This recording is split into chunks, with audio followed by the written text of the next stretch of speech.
कौन आपका साथ, आप खुद देखो, आप 40 शीट्स पर स्टूडेंट फिल कर रहे हो, कौन आपकी एक एक लाइन पढ़ने वाला है। तो जो एक क्वेश्चन करने के लिए आपको 5 to 6 पेजेस पढ़ने पड़ते हैं, वो आप नोट्स में 2 पेजेस में अपना क्वेश्चन कंप्लीट कर जाओगे। Hi everyone, this is Bharati and welcome to my channel dream maths. आज की वीडियो आपके लिए होने वाली सुपर इंपॉर्टेंट कि आप लोगों के जो डाउट्स थे कि दी नोट्स कैसे बनाने हैं, चाहे बीबीए, बीसीए, बीकॉम, कोई भी कोर्स आप कर रहे हो लेकिन आपको नोट्स बनाने में प्रॉब्लम आ रही है, तो इसका सोल्यूशन लेके आई हूँ कि नोट्स बनाने कैसे हैं कि ताकि आप इफेक्टिवली पढ़ पाओ एग्जाम्स के टाइम पे, आपको बुक्स ज़्यादा ना पढ़नी पड़े। ठीक है, तो स्टार्ट करते हैं कि नोट्स कैसे बनाने हैं। पर एक छोटी सी बात पहले आपको मैं क्लियर कर दूँ।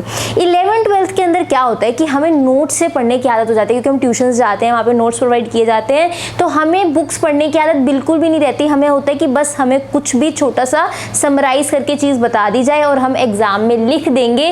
हमें बुक्स पढ़ने की हैबिट स्कूल में नहीं रहती, राइट। मेरे साथ भी ऐसे हुआ था, आपके साथ भी ऐसे ही होगा, है ना।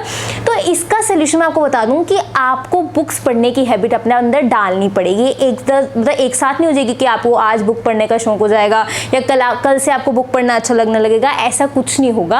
आपको थोड़ा टाइम लगेगा, 10 to 15 डेज आपको लग जाएंगे कि आप बुक ले रहे हो, खोल रहे हो, उसको पढ़ना ही पड़ेगा।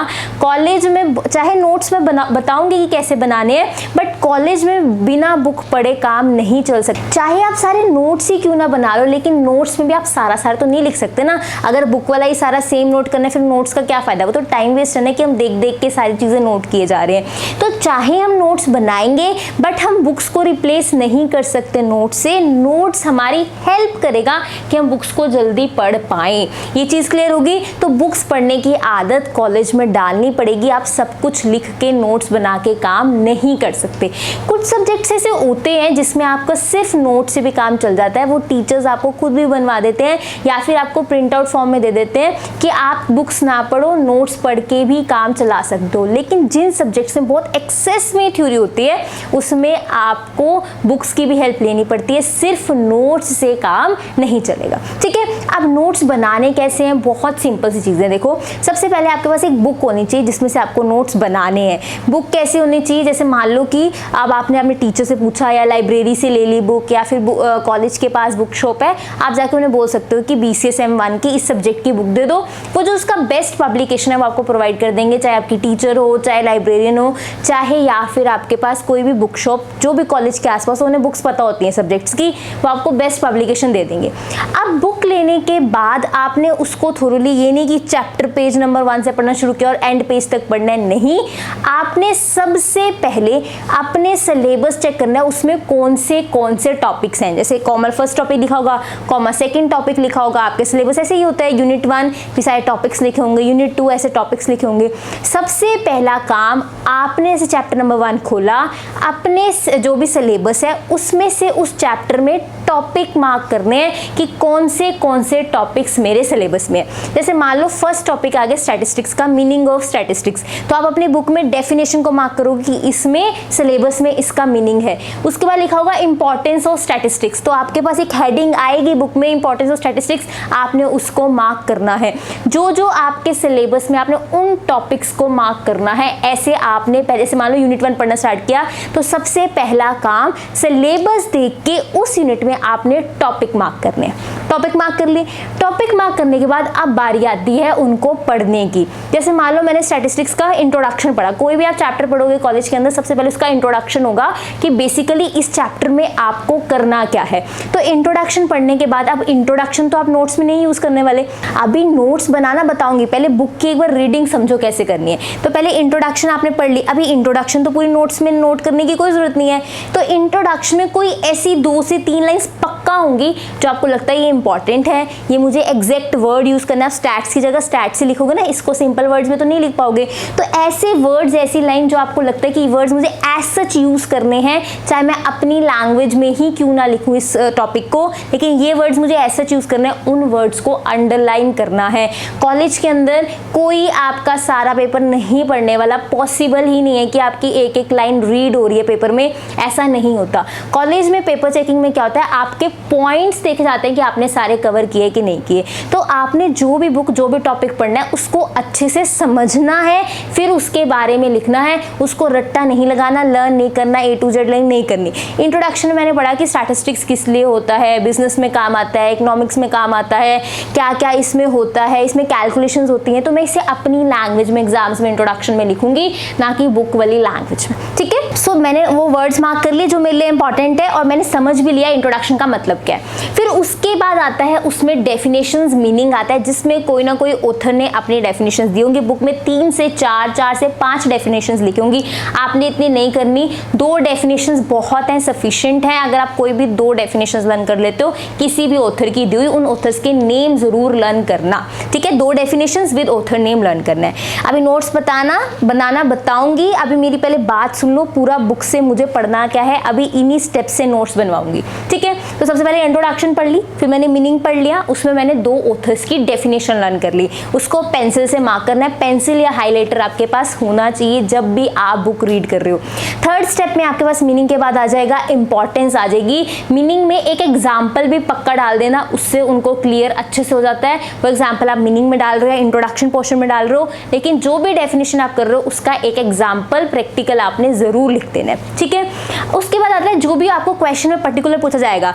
पेपर में मान लो लिमिटेशंस पूछ रहा है, इंपॉर्टेंस पूछ रहा है, एप्लीकेशंस पूछ रहा है, तो वो आपको जैसे मान लो उसके बाद टॉपिक है applications of statistics. Application of statistics के अंदर आपके पास सब हेडिंग्स होंगी कि इसकी एप्लीकेशन बिजनेस में है, इसके एप्लीकेशन इकोनॉमिक्स में है, इसके में यूज से इजी डाटा हम देख सकते हैं, इजीली कंपेयर कर सकते हैं। तो जो एप्लीकेशंस और स्टैटिस्टिक्स आएंगी उसके अंदर भी नीचे एक हेडिंग, सब हेडिंग्स चल रही होंगी। Number 1 point this, that is importance in business, फिर उसके आगे उसकी एक्सप्लेनेशन दी जाएगी। ऐसे नंबर 2 इंपॉर्टेंस इन इकोनॉमिक्स, उसके आगे उसकी एक्सप्लेनेशन दी जाएगी। ऐसे ऐसे आपकी बुक्स बनी होती है जिसमें आपको पढ़ना होता है। अब बात आते हैं नोट्स पे। नोट्स पे आप इतनी सारी थ्योरी नहीं लिखते। नोट्स पे जैसे मैंने आज नोट्स बनाने हैं स्टैटिस्टिक्स के, तो मैं लिखूंगी स्टैटिस्टिक्स। ठीक है, इंट्रोडक्शन में कुछ नहीं लिखूंगी, वो मेरी अंडरस्टैंडिंग है कि इसमें स्टैटिस्टिक्स में क्या होता है। फिर उसके बाद मीनिंग लिखूंगी मैं नोट्स में। इंट्रोडक्शन में कुछ नहीं, जस्ट मैंने स्टैटिस्टिक्स लिखा। मैं आपको नोट्स बना के बता रही हूँ कैसे। जैसे सपोज आपने स्टैट्स लिखा, स्टैट, सबसे पहले नोट्स में आपने क्या करना है, पहले हेडिंग डालनी कि आप किसके बारे में लिखने वाले हो। मैं आज स्टैट्स के बारे में सब लिखने वाली हूँ, तो सबसे पहले मीनिंग डालो। इंट्रोडक्शन आप कभी भी नोट्स में नहीं लिखते, वो आपकी अंडरस्टैंडिंग है। तो मीनिंग में मैं वो 3 डेफिनेशन, 2 डेफिनेशन लिख दूंगी जो मैंने किसी ऑथर की लर्न की है। उसके बाद मैं सेकेंड हेडिंग दूंगी यहाँ पे एग्जाम्पल। किसकी दूंगी, एग्जाम्पल। एग्जाम्पल जो मैंने वहां से लर्न की है, मैं वो नोट्स में एग्जाम्पल यूज करने वाली हूँ। फिर मैं थर्ड उसमें दूंगी प्रॉपर नोट्स। ये आपको वो नहीं करना कि पूरी पूरी थ्योरीज लिखनी है, ध्यान से समझना। थर्ड मैंने लिखा इंपॉर्टेंस ऑफ स्टैट्स। क्या लिखा, importance of stats. Importance of stats में मैं सिर्फ वो वाले पॉइंट्स लिखूंगी जो सब हेडिंग्स है। सब हेडिंग्स के आगे जो एक्सप्लेनेशन है वो मैं नोट्स में यूज नहीं करूंगी, वो मैं नोट्स में नहीं लिखूंगी, इससे मेरा टाइम वेस्ट होगा। मैंने क्या कहा था, नोट्स आपको बुक को पढ़ना ईजी बना सकते हैं, लेकिन बुक को रिप्लेस नहीं कर सकते कॉलेज के अंदर। तो आपने वो जो सब हेडिंग्स है ना, जैसे importance in business, importance in economics, बस वही लिखूंगी। उसके आगे वाली जो एक्सप्लेनेशन है वो मैं नोट्स में नहीं लिखने वाली हूँ, वो मैं बुक से ही रीड करूंगी, क्योंकि वो मैंने अपनी लैंग्वेज में ही एग्जाम में लिखना है। बस उनको चीजों को समझना है। एग्जाम में एज इट इज क्या लिखना है, जो मैं नोट्स बनाऊंगी। मीनिंग मेरे को एज इट इज लिखना है एग्जाम में, एग्जाम्पल एज इट इज लिखना है। ये सब हेडिंग्स मुझे एज इट इज एग्जाम्स में लिखनी है, लेकिन हाँ उसके आगे की एक्सप्लेनेशन मैं अपनी लैंग्वेज में दे सकती हूँ। तो मैं नोट्स में सिर्फ वही चीज नोट करूंगी जो मुझे एग्जाम में एज इट इज नोट करनी है वहां पे जाके, जिसमें मैं चेंज नहीं कर सकती। तो नोट्स का मतलब ये नहीं है कि बुक नहीं खोलनी है आपने। नोट्स का मतलब ये है सिर्फ वो वाले पॉइंट्स जो मुझे एग्जाम में जाके एज इट इज लिखने हैं, क्योंकि ट्रस्ट मी, कौन आपका साथ है आप खुद देखो। आप 40 शीट्स पर स्टूडेंट फिल कर रहे हो, कौन आपकी एक एक लाइन पढ़ने वाला है। एक एक लाइन नहीं पढ़ने वाला मतलब ये बिल्कुल भी नहीं कि आप उसमें सॉन्ग्स डाल रहे हो, अपनी कुछ भी लिख रहे हो। आपका कंटेंट एक्यूरेट होना चाहिए, क्योंकि वो 50 लाइन्स में से कोई भी 1 लाइन उठा के पढ़ेगा, वो अगर एक्यूरेट ना निकले तो आप फंस जाओगे। मेरा कहने का मतलब ये है कि वो ये नहीं चेक करते कि आपने बुक से एकदम मैच लिखा है कि नहीं लिखा, उनका ध्यान इसमें होता है कि आपने सारे पॉइंट्स कवर किए कि नहीं किए। तो जो आप नोट्स बनाओगे उसमें वो सारे पॉइंट्स आप मेंशन करोगे, वो आप बार बार रिवाइज करोगे, वो नोट्स आपको ये हेल्प करेगा, बार बार बुक नहीं खोलनी पड़ेगी। जो आप 5 to 6 पेजेस में कवर करोगे बुक में, नोट्स में वो 2 पेजेस में आप कवर कर जाओगे। ये बात क्लियर है? जैसे अगर इतना भी आप पढ़ोगे बुक में 2 पेजेस लगेंगे, लेकिन नोट्स में हाफ पेज में आपका कंप्लीट हो जाएगा। तो जो एक क्वेश्चन करने के लिए आपको 5 to 6 पेजेस पढ़ने पड़ते हैं, वो आप नोट्स में 2 पेजेस में अपना क्वेश्चन कंप्लीट कर जाओगे। इस तरह से नोट्स बनते हैं कॉलेज में, ना कि पूरी थ्योरी लिखी हुई कि आपको बुक नहीं पढ़नी पड़ेगी। अगर आप ऐसे नोट्स बनाना चाहते हो कि आपको पूरी मतलब बुक ही ना खोलनी पड़े, सिर्फ नोट्स ही पढ़ने पड़े, तो आप 1 चैप्टर के बना लोगे, 2 चैप्टर के बना लोगे। ट्रस्ट मी, इतने सारे सब्जेक्ट्स हैं, आप अपना टाइम वेस्ट कर रहे होगे अगर बुक से देख देख के थ्योरी लिख रहे हो। दूसरी चीज़, अब आप कहोगे मैम थ्योरी भी कितनी पढ़े। मान लो आपने पहली बार क्वेश्चन पढ़ा, इंपॉर्टेंस ऑफ बिजनेस, मतलब इंपॉर्टेंस इन बिजनेस पढ़ी स्टैट्स की, तो उसमें 6 लाइन्स थी। तो आपको लगता है यही 2 लाइन्स बस मुझे पेपर में समझनी है और इसके अलावा ये मेरे काम की है ही नहीं, पेपर के टाइम में मैंने ये 2 लाइन्स ही पढ़नी है।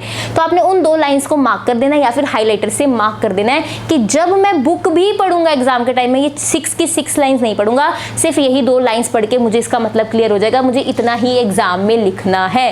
तो इसका मतलब नोट्स भी और बुक में भी स्मार्टली काम करना है, ना कि सिर्फ हम बुक्स बैठ के आज मैम मैं लेके बैठा हूँ, वो 2-2.5 घंटे में एक चैप्टर के नोट्स बन रहे हैं, 2-2.5 घंटे में हाफ चैप्टर तैयार हो जाएगा, आपका लर्न हो जाएगा। क्यों 2-2.5 घंटे अपने वेस्ट करोगे उसे लिखने में? समझ आ गया? तो आपने जो नोट्स बनाने हैं वो ऐसे पॉइंट्स के बनाने हैं जो आपको एज इट इज एग्जाम में लिखने हैं, प्लस आपने उसके एक्सप्लेनेशन बुक में मार्क करके रखने कि मुझे इसी लाइन को अपने वर्ड्स में लिखना है। चाहे अपनी लैंग्वेज में लिखोगे, सारी बातें तो नहीं लिख दोगे ना अपनी लैंग्वेज में। 6 लाइन में से 4 लाइन्स आपको अच्छी लगी, उन 4 लाइन्स को अपनी लैंग्वेज में एग्जाम में लिखोगे, तो उनको 4 लाइन्स को हाईलाइट करके रख लो या फिर पेंसिल से मार्क करके रख लो कि यही 4 लाइन्स में एग्जाम के टाइम पे पढ़ूंगा। ऐसे करते करते आपके एक क्वेश्चन ही बहुत सारे क्वेश्चन रेडी हो जाएंगे। आप ये मत सोचो कि नोट्स बना के मैं उसमें से पढ़ूंगा, नहीं कि पूरी थ्योरी लिखूंगा, नहीं, टाइम वेस्ट कर दोगे। मैंने भी ऐसे किया हुआ है, जैसे मैं आपको नोट्स बता रही हूँ, मैंने ऐसे ही नोट्स बनाए थे, बहुत इफेक्टिवली नोट्स बनते हैं और एंड टाइम पे बहुत आपको साथ देते हैं। पेपर में ये की पॉइंट्स, अगर मुझे एक बार पॉइंट याद आ गया ना, importance of stats in business, मैं अपनी लैंग्वेज में लिख पाऊंगी। Importance of stats in economics अगर एक बार भी मैंने बुक से समझा हुआ है तो मैं अपनी लैंग्वेज में लिख पाऊंगी। लेकिन अगर ये की पॉइंट्स ही नहीं याद रहेंगे फिर मैं एग्जाम में कुछ नहीं लिख पाऊंगी। तो ये नोट्स में वो की पॉइंट्स लिखने हैं जो आपको अच्छे से आने चाहिए। ऐसी एप्लीकेशन, इंपॉर्टेंस, उसके सारे पॉइंट्स आपने ऐसे बनाने हैं। क्वेश्चन 1 तैयार, नेक्स्ट क्वेश्चन इस पे, ठीक है। दूसरी चीज़ बहुत इंपॉर्टेंट, नोट्स को बिल्कुल भी गंदा नहीं बनाना, रफ कॉपी की तरह नहीं कि कुछ भी कहीं पे स्टार लग रहा है, कुछ भी कहीं पे मार्क कर रहे हो, ऐसा कुछ नहीं होना चाहिए। Notes should be neat and clean होने चाहिए एकदम। डिफरेंट कलर के पेन यूज़ करो। अगर क्यों ये ऐसे क्वेश्चन लिख रहे हो तो यहाँ पे, ठीक है, तो वो रेड पेंसिल कर लो। बोर्ड पे भी मैं 3 कलर्स यूज़ करती हूँ यहाँ पे, तो मुझे लगता है कि आपको अलग से डिफरेंट चीज़ें दिखे, देखने में भी अच्छा लगता है, समझ भी आता है। तो नोट्स में क्यों नहीं, इवन तो स्पार्कल पेन, जिनको बहुत ही अच्छा शौक है, हाँ मेरे नोट्स नीट एंड क्लियर होने चाहिए, तो स्पार्कल्स पेन भी यूज़ कर सकते हो, नहीं तो डिफरेंट कलर के रेड ब्लैक यूज़ कर लो, ब्लू यूज़ कर लो। जो क्वेश्चन लास्ट ईयर एग्जाम में आए हो उनको तो रेड मार्क कर लो, इंपॉर्टेंट उन क्वेश्चन की की पॉइंट्स पढ़ते रहा करो। उन क्वेश्चन, वही क्वेश्चन, थ्योरी में क्वेश्चन ज़्यादा बनते ही नहीं है, जो क्वेश्चन आ रहे होते हैं उसी को वो रिपीट करते हैं, चेंज कर करके, मतलब फॉर्म चेंज कर करके, ठीक है। तो आज जितने भी मैं पॉइंट्स लाई थे मैंने डिस्कस कर दी, कोई फटाफट देख लेते हैं, कोई पॉइंट रह तो नहीं गया। सबसे पहला पॉइंट था बुक, ठीक है, बुक पढ़ना बहुत जरूरी है। बुक मतलब बुक के बिना काम चल सकता, नोट्स लेके आप ये नहीं सोच सकते कि बुक के बिना काम चल जाएगा। सेकंड पॉइंट था रीडिंग, मैंने आपको बताया कि रीडिंग जरूरी है बुक की, सिर्फ नोट्स पढ़ के काम नहीं चलेगा। थर्ड पॉइंट था अवॉइड कंप्लीट थ्योरी, मतलब आपको पूरी थ्योरी नहीं लिखनी, की पॉइंट्स में काम लिखना है। नोट्स मैंने आपको वो भी बता दिया। And last point is work smartly, वो तो कॉलेज में आपको करना ही है। जैसे यूनिट 1 में 3 चैप्टर्स हैं, पहले 2 चैप्टर्स कर लो, थर्ड वाला भी छोड़ दो। छोड़ने का मतलब ये नहीं कि करना ही नहीं एग्जाम के लिए, वो बाद में देख लेंगे, पहले हर यूनिट के ऊपर वाले 2-2 चैप्टर्स कर लो। एक बार अच्छे से 2-2 चैप्टर्स करके आप अपने पेपर लगा के देखो आपसे कितना हो रहा है। जिसमें आपको लग रहा है कि इस यूनिट में मेरे को डर है, ये चैप्टर टफ है ऊपर वाला, उसके अगले चैप्टर्स भी कर लो, वो यूनिट कंप्लीट कर लो। अगर आपके पास चॉइस है ना यूनिट में तो स्मार्टली वर्क करो। नोट्स ऐसे बनाने, प्लीज ये मत एक्सपेक्ट करो 11th-12th जैसे कि पूरी थ्योरी मिल जाए, बुक ना पढ़नी पड़े, ये बात गलत हो जाएगी। नहीं तो फिर आपको वो टाइम वेस्ट करते रहोगे। आप 2-2 ढाई घंटे एक चैप्टर के नोट्स बनाओगे उससे अच्छा एक आधा चैप्टर आप तैयार हो जाएगा 2-2.5 घंटे में, आराम से हो जाता है चैप्टर तैयार। थ्योरी पढ़ना कॉलेज में कहीं भी टफ नहीं है, क्योंकि कोई भी आपको कोई जानता ही नहीं जो आपको पेपर चेक करता है। अगर आप सही की पॉइंट्स लिख रहे हो वो आपको मार्क्स देगा। कोई ऐसा नहीं है कि पार्शलिटी हो रही है, टीचर को पता है आप इंटेलिजेंट हो नहीं हो, पढ़ते हो नहीं हो। उनको आगे शीट्स है, शीट्स में की पॉइंट्स, पेपर में भी आपने ब्लैक पेन से ही की पॉइंट्स लिखने हैं, अंदर एक्सप्लेनेशन ब्लू पेन से डालनी है। पेपर में भी नीट एंड क्लीन लिखना है। मार्क्स सच में कह रही हूँ बहुत फर्क पड़ता है कि आप कैसे पेपर प्रेजेंट कर रहे हो। ठीक है, आई hope you like this video. Note से रिलेटेड अब आपको कोई डाउट नहीं रहा होगा। फिर भी कोई डाउट है नोट से रिलेटेड या फिर किसी चीज़ से रिलेटेड, कॉलेज में आपको नोट्स में, बुक्स में कोई और भी प्रॉब्लम आ रही है, you can ask in the comment section. I hope you like this video. If you like this video, do like, share, comment and subscribe to my channel अगर अभी तक नहीं किया।